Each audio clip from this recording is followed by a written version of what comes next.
The big eagle is dead. വൻപരുന്ത് മരണപ്പെട്ടിരിക്കുന്നു.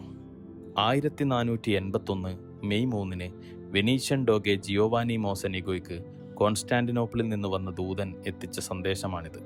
വാർത്ത എത്തിച്ച ദൂതന് സമ്മാനങ്ങൾ നൽകിയ ഡോഗെ പള്ളിമണികൾ മുഴക്കി തങ്ങളുടെ സന്തോഷം ലോകത്തെ അറിയിക്കാൻ ആഹ്വാനം ചെയ്തു. വാർത്ത കാട്ടുതീ പോലെ യൂറോപ്യൻ ദർബാറുകളിൽ പരക്കുകയാണ്. ഇസ്തംബൂളിൽ നിയോഗിതരായ ദൂതന്മാർ തങ്ങളുടെ ചക്രവർത്തിമാർക്കും പോപ്പിനും ആ സന്ദേശം കൈമാറി. വൻപരുന്ത് മരണപ്പെട്ടിരിക്കുന്നു. ഓരോ രാജ്യത്ത് വാർത്ത എത്തുമ്പോഴും അവർ ആഘോഷത്തിലേർപ്പെടുകയാണ്, പള്ളിമണികൾ മുഴക്കുകയാണ്. വിവരമറിഞ്ഞ മാർപ്പാപ്പ സന്തോഷപ്രകടനങ്ങളിൽ ഏർപ്പെടാൻ ആഹ്വാനം ചെയ്തു. എന്താണ് ഈ വൻപരുന്ത്? എന്താണ് ഈ മരണത്തിൽ യൂറോപ്പ് ഇത്ര സന്തോഷിക്കാൻ കാരണം? അവരെന്തിനാണ് വൻപരുന്തിനെ ഇങ്ങനെ പേടിക്കുന്നത്? തുടങ്ങിയ ചോദ്യങ്ങൾ വഴിതുറക്കുന്നത് ചരിത്രത്തിന്റെ ഒരു വലിയ നാഴികക്കല്ലിലേക്കാണ്. മധ്യകാലം, ഇരുണ്ടകാലം എന്നൊക്കെ പറഞ്ഞ് യൂറോപ്പ് വിസ്മൃതിയിലാക്കാൻ ശ്രമിച്ച ചരിത്രഘട്ടം. യൂറോപ്പിന്റെ അസ്തിത്വവും ചരിത്രപരമായി അവർ നിർമ്മിച്ചെടുത്ത അഭിമാനബോധവും ഒക്കെ തകർക്കാൻ പോകുന്നതായിരുന്നു മനഃപൂർവ്വമല്ല എന്ന് തോന്നിപ്പിക്കും വിധം അവർ മറച്ചുവെച്ച അവരുടെ തോൽവികളുടെ ചരിത്രം. സുൽത്താൻ മെഹ്മദ് അൽ ഫാത്തി എന്നായിരുന്നു യൂറോപ്യൻ പ്രഭുക്കന്മാർ വൻപരുന്ത് എന്ന് വിളിച്ച ആ സുൽത്താന്റെ പേര്. 13-ാം നൂറ്റാണ്ടിന്റെ അവസാനത്തോടെ സ്ഥാപിക്കപ്പെട്ട ഓട്ടോമൻ എന്ന് യൂറോപ്യന്മാർ വിളിക്കുന്ന ഒസ്മാനിയ സാമ്രാജ്യത്തിലെ 7ാമത്തെ സുൽത്താനായിരുന്നു സുൽത്താൻ മെഹ്മദ് അൽ ഫാത്തി. എന്തുകൊണ്ട് യൂറോപ്പ് ഒരു തുർക്കിയെ ഇങ്ങനെയൊക്കെ ഭയപ്പെട്ടു, അല്ലെങ്കിൽ പിന്നീട് അവർ തുർക്കികളെ മുഴുവൻ ഭയപ്പെടാൻ തുടങ്ങി എന്നതിന് 1452 സുൽത്താൻ കീഴടക്കിയ കോൺസ്റ്റന്റൈൻ നഗരത്തിന് യൂറോപ്പിന്റെ ചരിത്രത്തിലുള്ള പ്രാധാന്യം പരിശോധിച്ചാൽ മനസ്സിലാവും. മധ്യകാല യൂറോപ്പിന്റെ തലസ്ഥാനം ഏതാണെന്ന് ചോദിച്ചാൽ മറുപടി രണ്ടാമതൊന്നില്ലാത്ത വിധത്തിൽ കോൺസ്റ്റാന്റിനോപ്പിൾ അവരെ സ്വാധീനിച്ചിരുന്നു. തങ്ങൾ തോറ്റവരാണ് എന്ന് പറയാനുള്ള യൂറോപ്പിന്റെ അപകർഷതാബോധം തന്നെയാണ് വിക്ടോറിയൻ സിലബസിൽ പഠിക്കുന്ന നമ്മൾക്ക് ഫാത്തിഹ് മുഹമ്മദ് എന്ന വിജയിയുടെ ചരിത്രം പഠിക്കാൻ പറ്റാതെ പോയത്.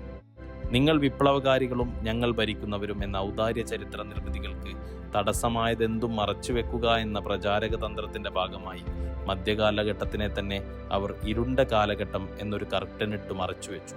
അതിന്റെ ഭാഗമായി നമുക്ക് നഷ്ടപ്പെട്ട നായകരാണ് ഫാത്തിഹ് മുഹമ്മദ് അടക്കമുള്ള ചക്രവർത്തിമാർ. ഇന്നുള്ള പല ജനാധിപത്യ നാടകക്കാരെക്കാളും ജനാധിപത്യ മൂല്യങ്ങൾ അവർ മുറുകെ പിടിച്ചതായി നമുക്ക് കാണാൻ കഴിയും. കോൺസ്റ്റാന്റിനോപ്പിൾ കീഴടക്കിയ സുൽത്താൻ അവിടെ ഉണ്ടായിരുന്ന ബൈസന്റൈൻ ജനതയോട് കാട്ടിയ കുലീനവും മാന്യവുമായ പെരുമാറ്റം തന്നെ അതിനുദാഹരണമാണ്. 6ാമത്തെ ഓട്ടോമൻ സുൽത്താൻ മുറാദ് രണ്ടാമന്റെയും ഹുമാഹാത്തുന്റെയും മകനായി 1432 മാർച്ച് 30 അന്നത്തെ ഓട്ടോമൻ തലസ്ഥാനമായ എഡിർനെ പട്ടണത്തിലാണ് മുഹമ്മദ് ജനിക്കുന്നത്. വളരെ ചെറിയ പ്രായത്തിൽ, അതായത് തൻ്റെ 5ാമത്തെ വയസ്സിൽ അമസ്യ പ്രവിശ്യയുടെ ഗവർണറായും 12ാമത്തെ വയസ്സിൽ സുൽത്താൻ മുറാദിന്റെ റീജന്റായും ഭരണം നടത്തേണ്ടി വന്ന മുഹമ്മദ് കീഴടക്കലുകളെ പ്രണയിച്ച ഭരണാധികാരിയായിരുന്നു. അതുകൊണ്ടാവാം അദ്ദേഹം സുൽത്താൻ മെഹ്മദ് അൽ ഫാത്തിഹ് അഥവാ വിജയി എന്നറിയപ്പെട്ടത്. എങ്കിലും കോളനി വ്യവസ്ഥയ്ക്ക് വിരുദ്ധമായി കൂട്ടിച്ചേർക്കുന്ന ഏത് നാടിന്റെയും സംസ്കാരത്തിന്റെയും അസ്തിത്വത്തെ മാനിക്കുന്ന ഭരണാധികാരിയായിരുന്നു അദ്ദേഹം. ബൈസന്റൈൻ സാമ്രാജ്യം കീഴടക്കിയതിനു ശേഷവും ഓർത്തഡോക്സ് ചർച്ചിന് കോൺസ്റ്റാന്റിനോപ്പിളിൽ പ്രവർത്തനാനുമതി കൊടുത്തതും അവിടെയുണ്ടായിരുന്ന യഹൂദ സമൂഹങ്ങളോട് നഗരം വിട്ടു പോവേണ്ടതില്ലെന്ന് പറഞ്ഞ് സിനഗോഗുകൾക്ക് പ്രവർത്തനാനുമതി കൊടുത്തതും യുദ്ധസമയത്ത് നഗരത്തിൽ നിന്ന് പലായനം ചെയ്തവരെ തിരിച്ചു കൊണ്ടുവന്നതുമൊക്കെ ഇതിനുദാഹരണങ്ങളാണ്. കോൺസ്റ്റാന്റിനോപ്പിൾ കീഴടക്കിയ സുൽത്താൻ ബൈസന്റൈൻ ഓർത്തഡോക്സ് സഭയുടെ ആസ്ഥാനമായ ഹയാ സോഫിയ ഏറ്റെടുക്കുകയും അത് മസ്ജിദായി നാമകരണം ചെയ്യുകയും ചെയ്തു. കോൺസ്റ്റാന്റിനോപ്പിൾ ശരിക്ക് സുൽത്താൻ ഒരു തുടക്കമായിരുന്നു.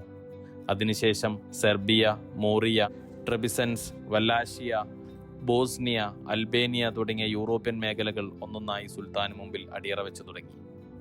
ചരിത്രത്തിലെ തന്നെ ക്രൂരനായ ഭരണാധികാരിയായി അറിയപ്പെടുകയും ഡ്രാക്കുള കഥകളിലെ നായകനുമായ വ്ലാഡ് മൂന്നാമനെ പരാജയപ്പെടുത്തിയതും സുൽത്താന്റെ സൈന്യമാണ്. പടയോട്ടങ്ങളിൽ തൽപരനായിരുന്ന സുൽത്താൻ ഭരണകാര്യങ്ങളിലും തന്റെ കഴിവ് തെളിയിച്ചിരുന്നു. ഒരു സുൽത്താനറ്റായിരുന്ന ഓട്ടോമൻ പ്രവിശ്യ ഒരു സാമ്രാജ്യമായി വികാസം പ്രാപിച്ചതും മില്ലേത്ത് വ്യവസ്ഥിതിയിൽ അധിഷ്ഠിതമായി ഒരു കേന്ദ്രീകൃത ഭരണം സ്ഥാപിക്കപ്പെട്ടതും സുൽത്താന്റെ കാലത്താണ്. യൂറോപ്യൻ ചരിത്രത്തിൽ തന്നെ മതസഹിഷ്ണുതാപരമായ ആദ്യത്തെ നിയമനിർമ്മാണമായിരുന്നു മില്ലേത്തി വ്യവസ്ഥിതി. വ്യത്യസ്ത മതവിശ്വാസങ്ങൾ പുലർത്തുന്നവർക്ക് അവരുടെ മതം മുറുകെ പിടിച്ച് മുസ്ലിം സുൽത്താനേറ്റിന്റെ എല്ലാവിധ വ്യവഹാരങ്ങളിലും ഏർപ്പെടാൻ സ്വാതന്ത്ര്യം നൽകുന്ന ഒരു നിയമം ഇരുണ്ട യൂറോപ്പ് ആദ്യം കാണുകയായിരുന്നു. ഇസ്തംബുൾ പട്ടണത്തിന്റെ നവമുഖ നിർമ്മാണത്തിന് തുടക്കമിട്ടതും പുതിയ രീതിയിലുള്ള ജലസേചന പദ്ധതികൾ ആസൂത്രണം ചെയ്ത് നടപ്പിലാക്കിയതും സുൽത്താന്റെ ഭരണ നേട്ടങ്ങളായി എണ്ണപ്പെടുന്നു. ഹംഗറിയിലെ ചക്രവർത്തിയേക്കാൾ ഞങ്ങൾ വിശ്വസിക്കുന്നത് തുർക്കിയിലെ സുൽത്താനെയാണെന്ന ബോസ്നിയൻ ഓർത്തഡോക്സ് ക്രൈസ്തവരുടെ പ്രഖ്യാപനം സുൽത്താനിലെ സഹിഷ്ണുതയുള്ള ഭരണാധികാരിയെ വ്യക്തമാക്കുന്നതായിരുന്നു. നവോത്ഥാന കാലത്തിലെ യൂറോപ്യൻ പണ്ഡിതരെയും കലാകാരന്മാരെയും ഇസ്തംബൂളിലെ ദർബാറിൽ വിളിച്ച് ആദരിക്കാറുണ്ടായിരുന്നു സുൽത്താൻ.